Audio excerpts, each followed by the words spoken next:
Welcome to the Bible Breakdown. It's a black man and woman in America who no longer identify as believers. This show contains adult languages, themes, and isn't meant for children. As black people, we respect the history of the black church in America, but its current state is massively abusive, and we think the Bible might be part of the problem. Listen and let us know what you think. Peace. Welcome back to Bible Breakdown. It's been an interesting last. No, we're going to redo that. More energy. That was my energy. That was great.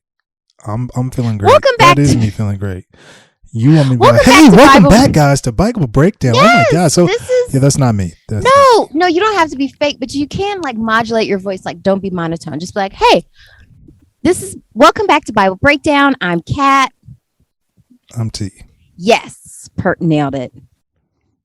We're back for some more you don't like the word blasphemous. We're back for some more critical Bible study. How about that?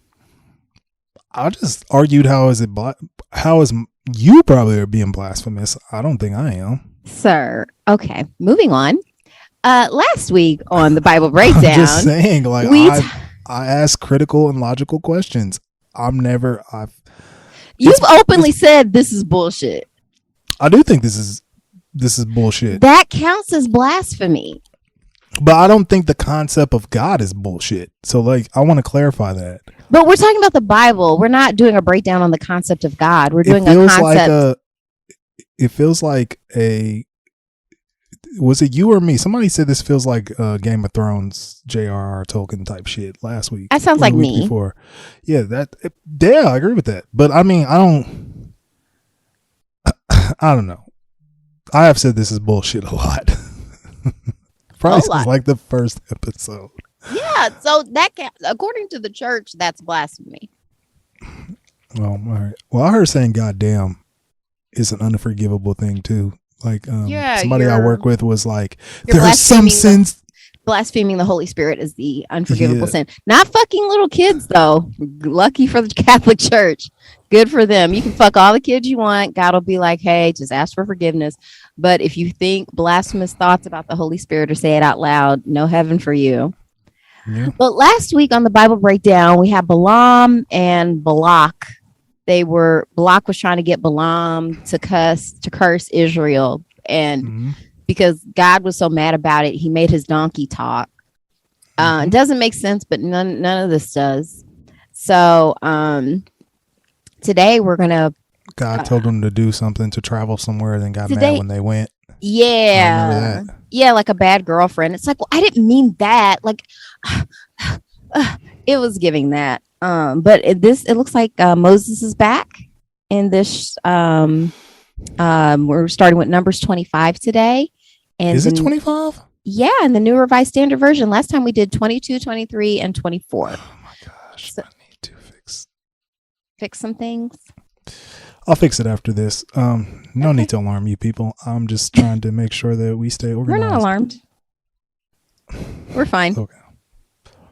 Damn, I didn't know it was 25, but that makes a lot of sense. Anyway, yeah. So let's get through this and heavy then reading for you episode. Well, I mean, this is not that long though. 26 looks pretty hefty. You got 63 verses. It's probably a bunch of. Is it a bunch actually, of sun both of mine are short. So verses. You basically get I have to read a bunch of ancient Hebrew names. Fun for me. I'm gonna get them wrong, and everybody can just be cool about it because I'm a modern day American lady. It's the metaphor for the Bible. Give all the work to the woman. Yes, and also blame them for all the problems. There's a lot of misogyny out here, man. Had to get rid of that gum. Oh, I thought you were licking something. I was like, why did you just lick some old-timey 3D glasses? No, that's what it looked like. Get rid of that gum. I've had those 3D glasses since I was in LA because I'm always the person that somebody wants to walk up to. Short story time. I'm about to get to this. Don't worry, people. I'm always the person that people want to walk up to on the street and be like, hey, do you want to buy this? I don't know. Maybe I just look approachable, but this white girl walked up to me and was like, hey, do you watch movies? I was like, yeah. And she was like, well, we have this thing that's going on. It's a YouTube channel. We've set it up, and apparently like you can go watch all the movies, and they have it to where it's like you can watch them in 3D. So she gave me this glasses. Totally feel like I got hustled, but also never went to check it out. I just was trying to support a fellow creator. So I gave her my little $3 or whatever the fuck I spent, and she gave me some glasses. So, yeah. Why was it important to mention she was white? I was trying to paint a picture. Visual. That's fine. Paint a visual. Cool. Didn't matter that she was. Well, actually, okay. So if you really want me to break that down, I actually just went out to eat somewhere with somebody, and while we were there, this other white girl like kept walking up to me and this young lady, and was just like talking to her. Well, the first she walked by because she was cleaning something, she dropped something, and I picked it up and I was like, "Here you go." And she started to apologize, like, "Oh, I'm so sorry." And I was like, "You don't need to apologize. It's fine. Like, you didn't drop it on me, one, but whatever. Just, you don't need to apologize." She was like, "Oh, thank you so much." And so like she left, and she came back and was like asking us questions about like, "Do you need to me to clean all this stuff up?" And I was like, "Oh, thank you so much." I was just very polite to her, which, shocker, that's what you should do to people in the work industry or the food industry, and then or anywhere, just in life. And then when I was like, but she kept like making eye contact with me. So the young lady I was with was like, "You should get her number. She wants you," or whatever. And I was just like, but I brought that up to make the connection to white, because I don't know, maybe I'm just attracted to white women is where I'm going. I'm stroking my ego right now. That's exactly a little bit. I mean, our listeners, I know this is an audio medium, but T's super hot. So just keep that in mind while he's reading the Bible. I'm a 7.5. I'm a 7.5. He's an Indiana 10. Maybe, but I'm a worldly, I'm an American or a United States 7.5. It is interesting how where you go depends on your hotness. Yeah. I'm definitely hotter in other places. Yeah. I mean, I'm all right. Like as I've been told, above the standard deviation of attractiveness. For sure. And I try to keep that going because I'm vain. And so I work out. And it makes your life easier. If you can be super hot, be super hot. Yeah. And I would like to think I have a pretty nice smile. And so that's probably why this white lady at the food place was, one of the reasons she kept trying to talk. That's to me. bold though, because were you on a date? Was she making eyes at you? We were not on a date. I mean, but still, she didn't know that. She did not know that. Yeah, that's bold. All right, let's find out. We're doing that thing. Let's just read this horrible book. Listeners, this was a way more interesting story, and you know it. But anyway, we don't know that yet. This one might, God might kill some people. Given the history. But anyway, Numbers 25, worships of Baal of Peor. While Israel was staying at Shittim, the people began to have sexual relationships with the woman of Moab. Ow. These invited the people to the sacrifices of their gods, and the people ate and bowed down to their gods. And thus Israel yoked itself to the Baal of Peor, and the Lord's anger was kindled against Israel. The Lord said to Moses, "Take all the chiefs of the people and impale them in the sun before the Lord, in order that the fierce anger of the Lord may turn away from Israel." God damn, God.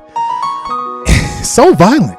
And Moses said to the judges of Israel, "Each of you shall kill any of your people who have yoked themselves to the Baal of Peor." Just then, one of the Israelites came and brought a Midianite woman into his family. In the sight of Moses and in the sight of the whole congregation of the Israelites, while they were weeping at the entrance of the tent of meeting, when Phinehas, son of Eleazar, son of Aaron, the priest, saw it, he got up and left the congregation. Taking a spear in his hand, he went after the Israelite man into the tent and pierced the two of them, the Israelite and the woman, through the belly. So the plague was stopped among the people of Israel. Nevertheless, those that died by the plague were 24,000. Jeez. So it didn't really stop anything. The Lord spoke to Moses, saying, "Phinehas, son of Eleazar, son of Aaron, the priest, has turned back my wrath from the Israelites by manifesting such zeal among them on my behalf, that in my jealousy I did not consume the Israelites." God said that. The Lord said that. So he's admitting to being jealous. Mm-hmm. Interesting.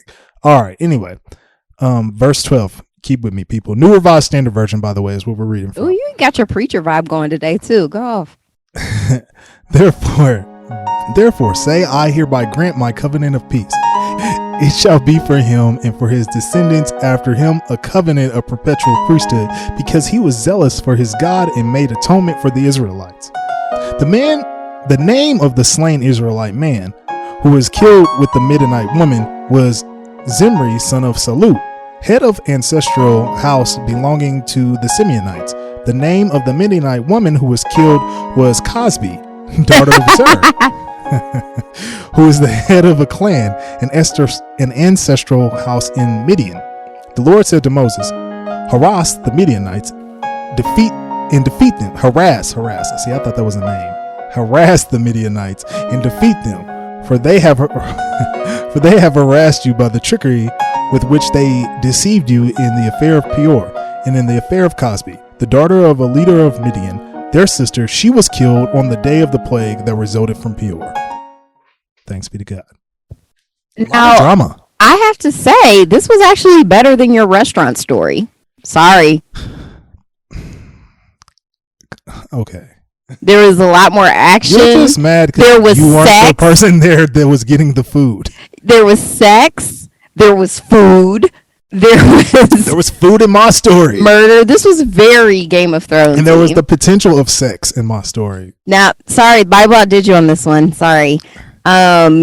I guess we can have a poll. We'll see who's right on this one. But this one had everything. So Moses is back. It sounds like his nephew killed some people on God's behalf. God was like, yeah, I like that. I like that. How you killed that guy at that wedding. This is basically the red wedding.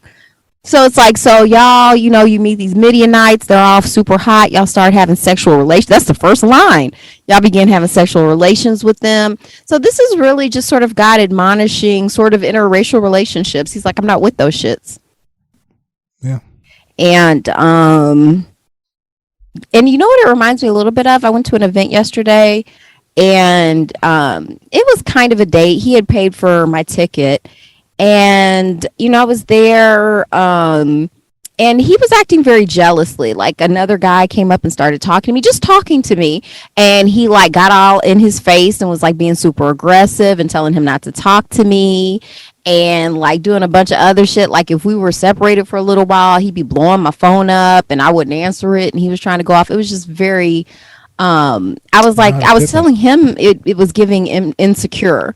And he was like, well, no, I'm just trying to, whatever. I wasn't really trying to hear it. I don't think I'll be talking to him again. But it just kind of pick them. Yeah. And so it just seems like so many men do kind of get their playbook from God. It's like, you can't let these hoes just be running around all loosey-goosey. You got to keep these hoes in check. And actually, I noticed too, like when we were running into like different women I know, and like they knew him and wouldn't talk to him. Like, they talked to me, but they would like, it was giving. I was like, what? It was like, yeah, this is red flag city. But once again, this is the reputation I try to avoid in our space. Yeah. It's but I feel like these hoes gonna try to spin it like I'm the problem. That's another story. Particularly a young woman that I met that had the audacity to call me a narcissist, but whatever. Ooh, people use that shit and don't even know what it means. I mean, there's the difference between being a narcissist and loving yourself. I feel like you have a healthy amount of self-love, but I'm also just like I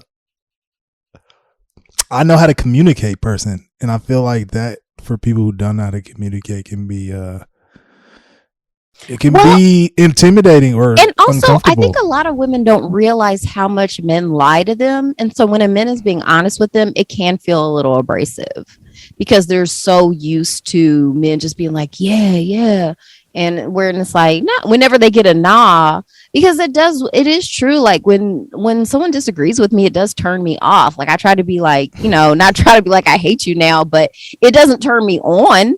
Like, that's just, it just kind of is what it is. And I think evolutionarily men kind of know that. So they just tell women what they want to hear, whether it's true or not.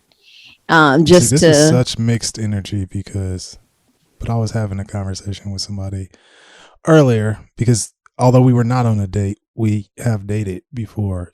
And she was we were talking about our past relationship stuff. And it was the complex of like, she always viewed me as a liar before, which rightfully so. I was lying to her a little bit before. Just a little bit.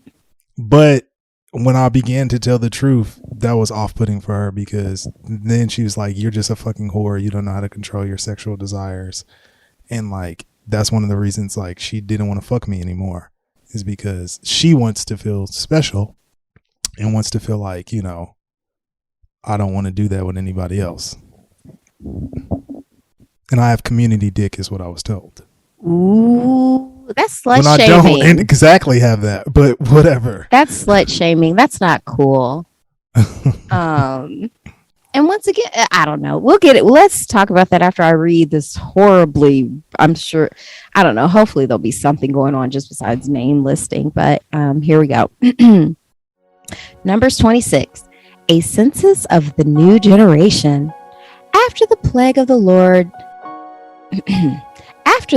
the Lord said to Moses and to Eleazar, son of Aaron the priest, take a census of the whole congregation of the Israelites from 20 years old and upward, by their ancestral houses, everyone in Israel able to go to war. Moses and Eleazar the priest spoke with them in the plains of Moab by the Jordan opposite Jericho, saying, take a census of the people from 20 years old and upward, as the Lord commanded Moses. The Israelites who came out of the land of Egypt were Reuben, the firstborn of Egypt, the descendants of Reuben, of Hanok, the clans of Hanasites, of Palu, the clan of Paulites, the Hezron, the clan of Hezrites, of Carmi, the clan of the Carmites. These are the clans of the Reubenites. The numbers of those enrolled was 43,730. And the descendants of Palu, Eliab, the descendants of Eliab, Nemuel, Dathan, and Abiram. These are the same Dathan and Abiram chosen from the congregation who rebelled against Moses and Aaron in the company of Korath when they rebelled against the Lord, and the earth opened its mouth and swallowed them up along with Korath when that company died. When the fire devoured 250 men, and they became a warning. Notwithstanding, the sons of Korath did not die. The descendants of Simeon by their clans of Nemuel, the clan of the Nemuelites, of Jamin, the clan of the Jamminites, of Jachin, the clan of the Jachinites, of Zerath, the clan of the Zerathites, of Shaul, of the clan of the Shaulites. These are the clans of the Simeonites, 22,200.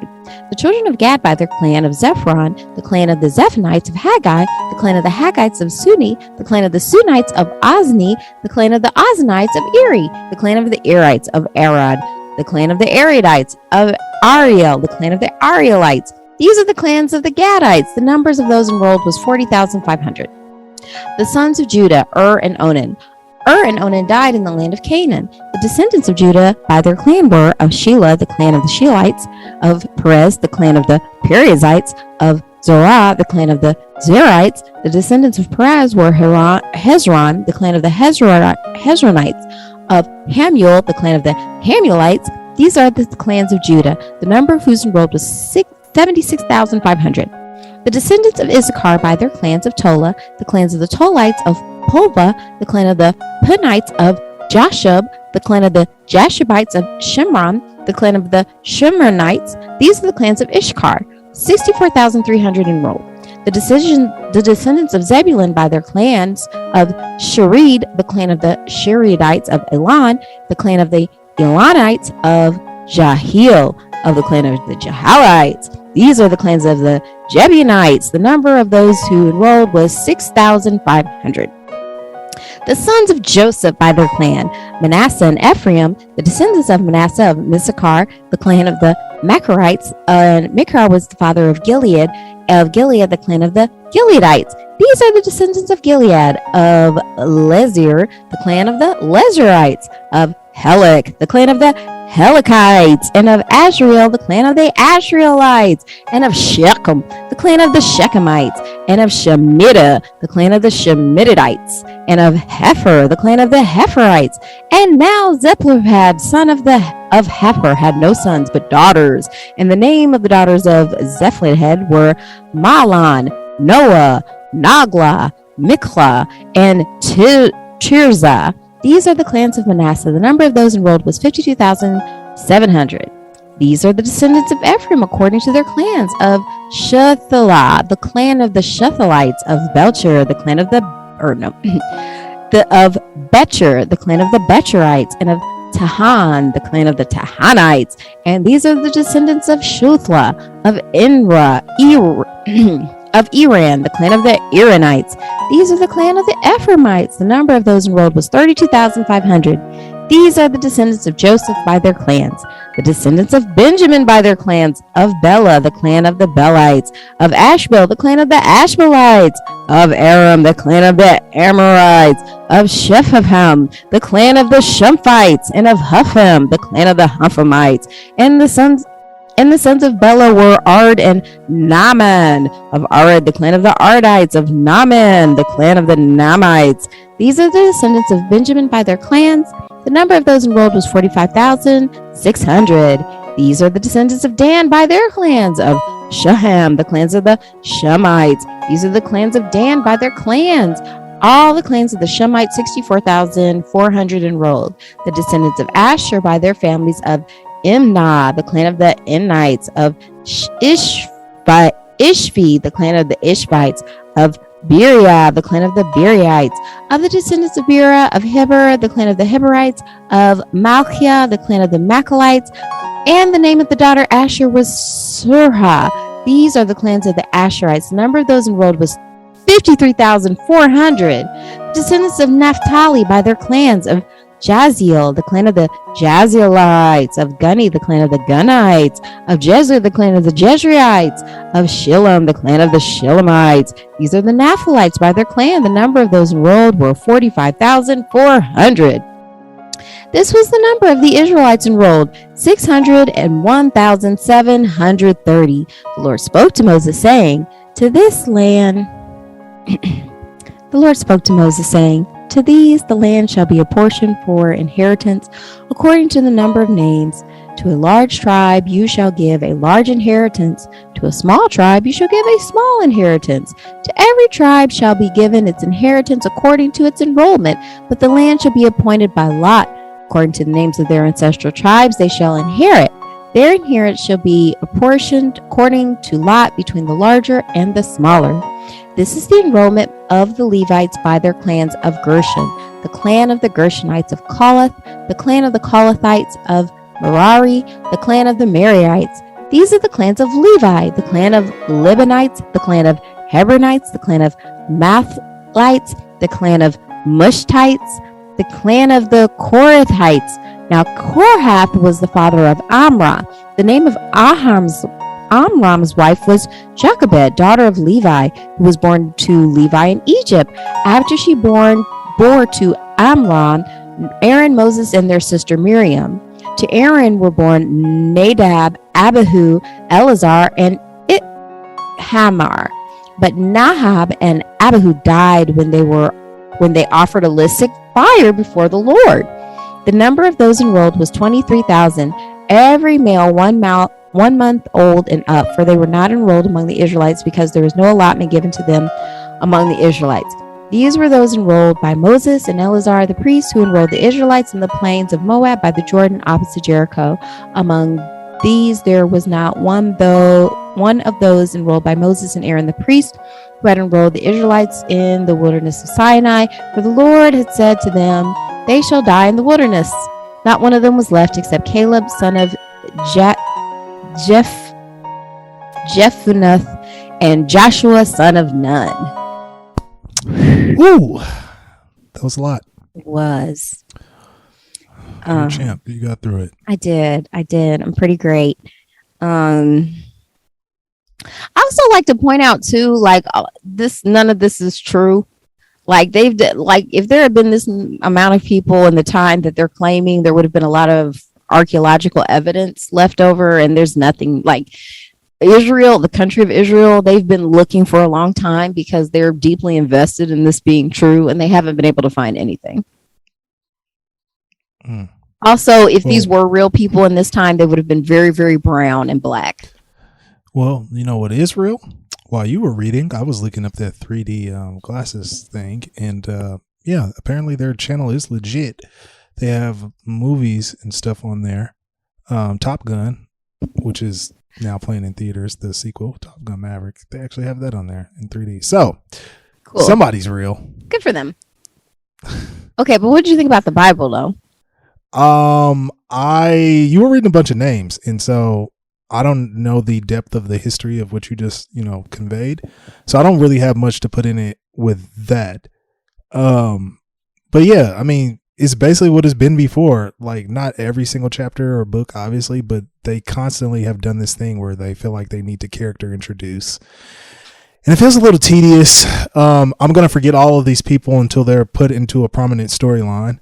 And so forgive me, people, but yeah, I kind of just, when we get to these moments, whether I'm reading it or having to listen to it from you, it's kind of like I'm just going through the motion. Gotcha. That's what I got for you. What do you have? Because I didn't hear you say anything insightful in there. If I missed something, I apologize. Oh, I was just saying how none of this is true. Oh, that part. Yeah. Okay. Well, then on that, again, I don't know much about the history of Israel in or the Middle East. In the Middle East, but I just like how white people, or like American white, like a lot of English, a lot of Europeans like to think that these were what they would think of as white people, because that's what's always been portrayed in Hollywood. Like, people really do internalize what they see, and that's just not true at all. So like Gods of Egypt, 10 Commandments, the Noah movie. Yeah, I didn't watch that movie. I refuse. I did too. Same, because I'm so sick of this visual lie that is actually very harmful. Because you like that Cleopatra movie. I know, but it's just because I love Liz Taylor. I can't help it. But I do point out every time that, like, yeah, she was a terrible representation. She's a terrible representation for what would have been, even if she was a Greco-African queen, she would have been at least like kind of dark skinned. We better go. You ready?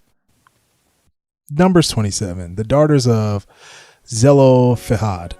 Then the daughters of Zelophehad came forward. Zelophehad was son of Heper, and son of Gilead, son of Machar, son of Manasseh, son of Joseph, a member of the Manassite clans. The names of his daughters were Mala, Noah, Hagla, Milcah, and Tirzah.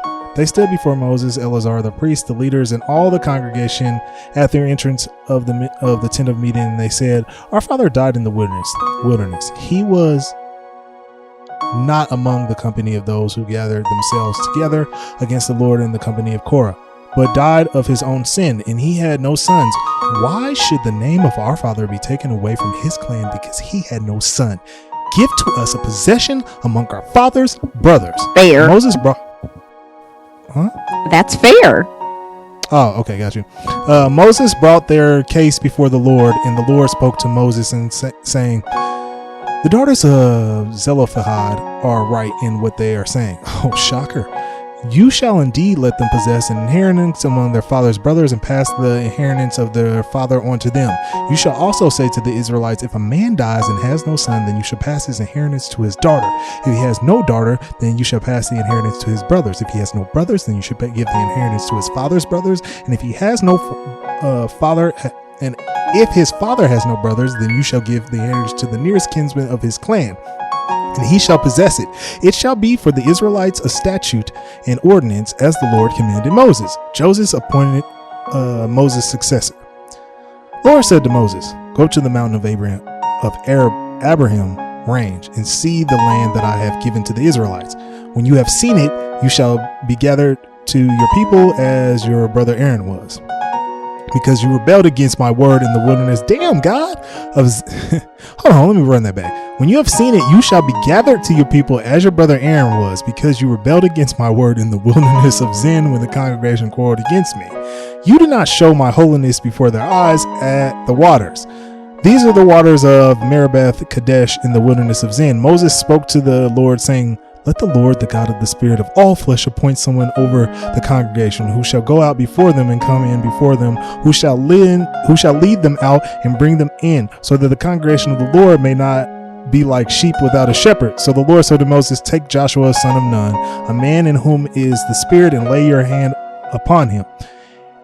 Have him stand before Eleazar the priest, all the congregation, and commission him in their sight. You shall give him some of your authority, so that all the congregation of the Israelites may obey. But he shall stand before Eleazar the priest, who shall inquire for him by the decision of the Urim before the Lord. At his word they shall go out And at his word they shall come in, both he and all the Israelites with him, the whole congregation. So Moses did as the Lord commanded him. He took Joshua and had him stand before Eleazar the priest and the whole congregation. He laid his hands on him and commissioned him as the Lord had directed through Moses. So, in conclusion, doesn't matter all the motherfuckers Moses killed. It's time for him to go. It is. And God did not forget. He didn't. That he fucked up that one time. He did. And so, screw you, Moses. Game. I want this new hot Joshua guy. Cold game. You're right. Cold. And that's the thing, too. Like, Joshua hasn't even had time to mess up yet. Like, he's all young and fervent for the Lord. And it's like, yeah, I want this.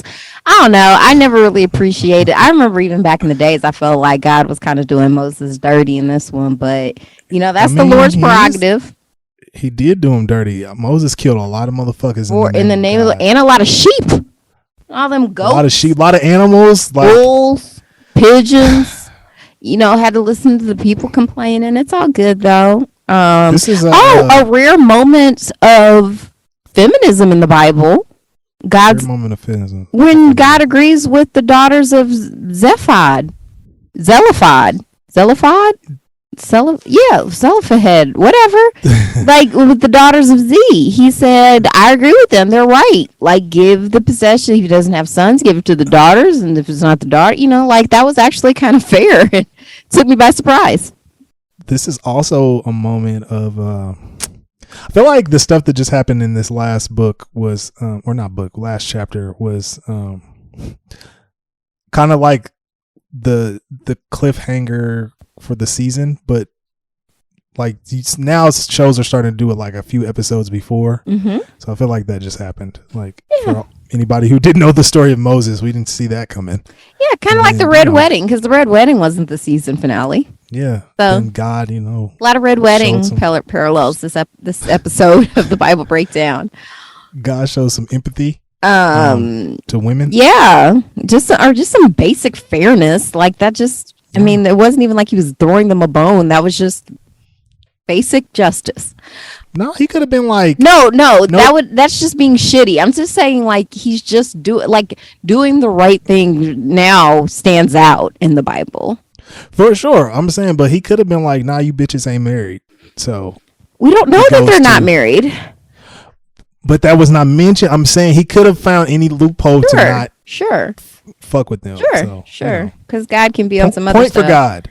Yeah. Okay. So next time it's going to be a bunch of offering stuff, and it looks like there's going to be some more women. So women are taking over. Vows made by women. Yeah. Speaking of which, will be 28 through 30. Yeah, sounds like it. Right. It's funny. I was going to just bring up, we're talking about women the other day. I think I told you about this. I was talking to somebody and they had heard a rumor about Meg the Stallion. Yes. And I corrected her and she was like, no, I know I saw it. Like, they did not want to take it back. They had nothing to show me. There was no proof. You just heard from somebody else that, you know, they're trying to say she was lying about being shot. And actually, the gentleman who took me out yesterday, he also does not believe her. Like, I'm like, what does it take for people to believe a woman? Everybody believes 50 when he say he got shot. Everybody believes, like, who's some other rap niggas that got shot? 50 also wasn't trying to put niggas in jail. But you can make the case Meg wasn't either. Like, she wasn't pressing charges. She wasn't even telling on him at first. She lied to try to get him out of it. That's what fucked her up. She should have. I know, but we can say shoulda, coulda, woulda. When's the last time either one of us got shot? What did we do? By somebody we know, because it is very complicated when you're the victim of a crime by somebody you know. It is, but also, again, I don't want to speak on this, especially publicly, until all the information comes. So, but. Well, what me and her were disagreeing on was that, because she was trying to say the charges were dropped, that she was lying. A doctor proved that she had never been shot. The charges were dropped, and she refuses to apologize for it. And I was like, that doesn't sound right. And so I looked it up. I went online because she said she got it from the Shade Room, and I couldn't find anything on the Shade Room about it. And also, too, she's an international superstar, so I figured it would probably be like pretty, you know, like a trending topic if that were true. And so I looked, and also because court stuff is public records, it's still set for trial September 13th of this year. So I was like, so that already refuted part of her story. Like, that's already just like completely demonstrable. We can all see that right now, that there's still a court date. She doesn't have to press charges for someone to be charged with a gun crime. The DA usually takes those over. No problem. You actually don't, because I had a person. Yeah, the state can always pick it up. Yep. And the people are trying to argue with me about that. It's like, no, she had to do it. It's like, nope, that's not how the law works. So niggas will try to argue with you with no evidence. And it reminded me a lot of when I have Bible conversations, because I can point to them and be like, no, it says it right here. And they'll be like, no, you just no. And it's like, okay, cool. Great. Well, cool story. Not as cool as my stories, but awesome. Thank you all for tuning in. It's been great. Happy Juneteenth. We said that before. Your body belongs to you. Freedom. Happy Pride Month. I got my rainbow dress on. We're still in the mix of that. Yeah. biblebreakdown@gmail.com. And also, we're charting in the U.S. now, not just in Australia. So thanks everybody for that. So yeah, biblebreakdownpodcast@gmail.com. We're gonna be bigger. Yeah, big time, baby. Let me say fuck. We're about to run out of time. The Beatles are gonna be bigger than. Damn, did he say Jesus Christ or God? It doesn't matter. We'll see you next time.